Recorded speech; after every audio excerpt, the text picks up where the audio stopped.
When engineering something, it's prudent to occasionally step back and look at it with fresh eyes. You can get so wrapped up in the details that you forget that certain things you did were done for reasons that don't exist anymore, or sometimes things just get unnecessarily complex after a while. I didn't do that with this thing we have here. This is going to be one of those videos where a lot of people will ask, why didn't you do it this way? Well, because I didn't think of that.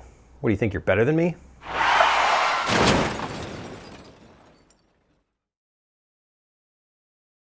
If you've seen my video on the front suspension, you know that I've sort of half-assed the suspension on this car. It has springs and dampers, but both of the front tires move up and down together. Well, it's the same story for the rear. This sort of simplified swing arm suspension makes getting power to the wheels much easier. Since I'm using a motorcycle engine, the transmission has this convenient sprocket on the output. I could run this to a differential. That's what I'm doing on my motorcycle-powered S600 using this sprocket to drive shaft adapter here. But chain drive is simpler, easier, cheaper, and more efficient. But the sprockets do have to stay parallel, so you can't do any articulating drive shaft thing, and there's not really any room for independent suspension or axles back here, so we're kind of stuck with this swing arm thing. This should be simple because we're essentially making a motorcycle swing arm with two wheels on the outside instead of one on the inside. What do we got, like a wheel and some bearings and a sprocket? That's about it, right?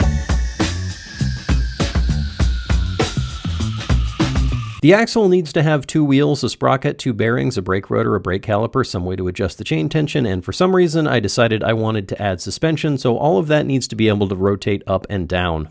What I have seen several people do is use a keyed shaft with the wheels, bearings, and sprocket mounted to it with keyways. This is essentially a go-kart axle. You have one shaft and all the components bolt to it in their respective locations, clamped down onto the axle to keep them from moving around.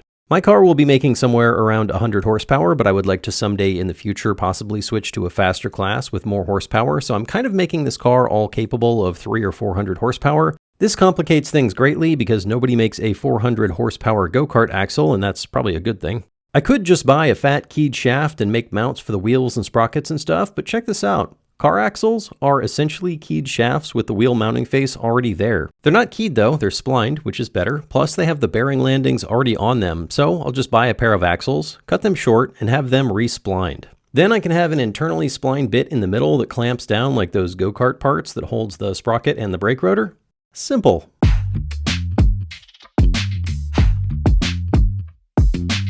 So here's an interesting thing. You can buy a pair of axles for a couple $100, but to get those axles cut short and re-splined costs a lot more than a couple $100.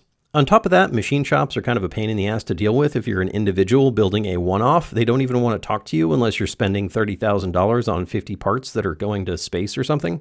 So they bid high, and even if you do spend the money, you gotta wait 6 weeks until they finish all the big orders. It used to be this way with laser cutting, but then Send Cut Send showed up, and now I just send them a DXF and $30, and a few days later I get a part in the mail. This is why I love these guys.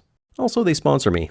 Anyway, it turned out to be a lot cheaper to just have a custom pair of axles made. I called up Dutchman and told them what I wanted, and they were super cool and very helpful. A couple weeks later, I had my axles. Now, the splined part in the middle. I need something internally splined that can clamp down on the axle splines and also carry the sprocket and brake rotor. As we just discussed, having a part custom machined is both a pain in the ass and expensive, but maybe we can repurpose something else. Here's what I came up with. A spool. A spool is a replacement for your differential that locks both of your axles together. It's great for drag racing and land speed racing and pretty terrible for everything else. Thanks to the economy of scale, you can get these things for a couple $100, which is probably an order of magnitude less than I can get one custom made for. So I bought one, I cut the big ring off, then I lathed it down into a cylinder. Then I got a section of super thick-walled aluminum tube. I stuck that in the mill and cut some bolt holes to clamp it down, but I didn't want relative motion between the splined steel part in the middle and the aluminum on the outside, so I got a really long end mill and milled a slot on the inside of the aluminum.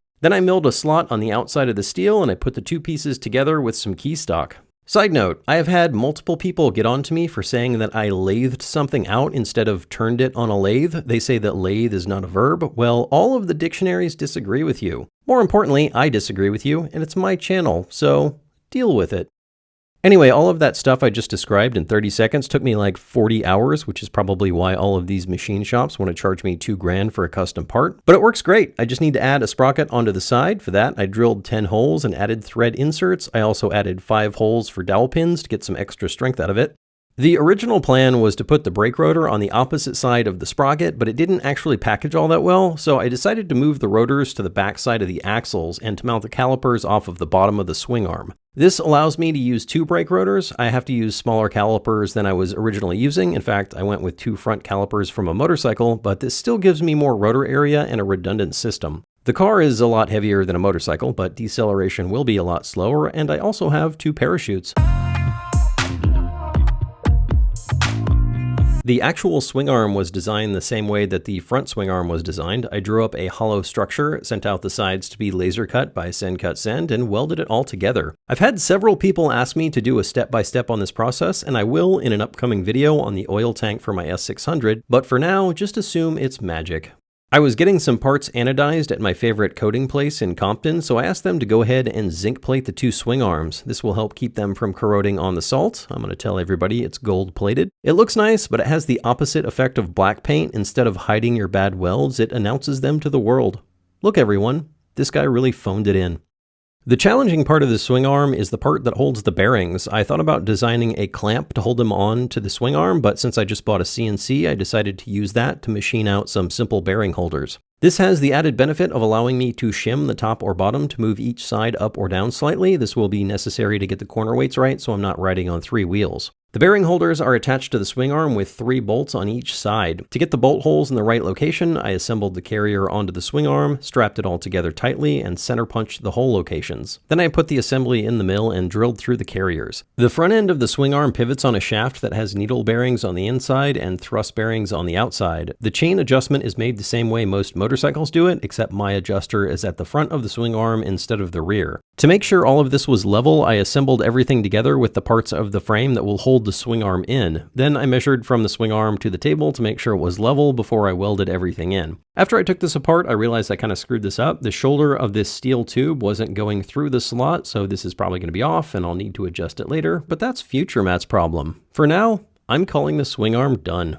I still need to bolt on the spacer for the sprocket and the sprocket itself and assemble it all together with the calipers. I need to finish welding the frame, paint it all, then I get to install the engine. I got to design the intake and the exhaust, wire it, tune it. Feels like I'm getting pretty close. I'm not, but it feels like I am, and that's nice. It used to be that you had to impress people to get people to watch your show. Now you just have to impress the algorithm. So do me a favor, hit that subscribe button. All hail the algorithm.